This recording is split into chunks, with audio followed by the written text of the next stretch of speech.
আবার একটি নতুন রেসিপি নিয়ে আপনাদের পাশে চলে এলাম। ফুলকপির পকোড়া। তার জন্য নেওয়া হলো ময়দা, বেসন, হলুদ, লঙ্কা, জিরা আর আদা বাটা।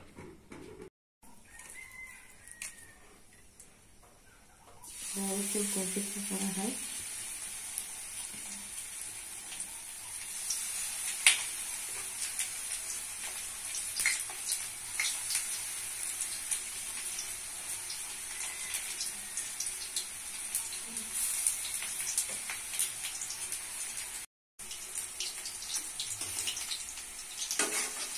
তেল দিয়ে দিচ্ছি।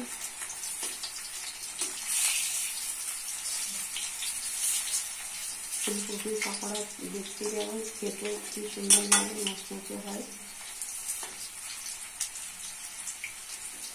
লাল লাল করে ভেজে দিতে হবে।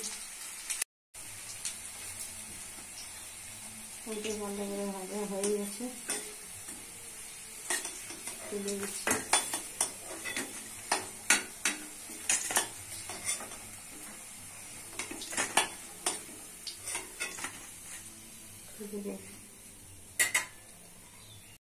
ফুলকপির পকোড়া রেডি হয়ে গেছে। কত সুন্দর, কত টেস্টি, কত মুচমুচে।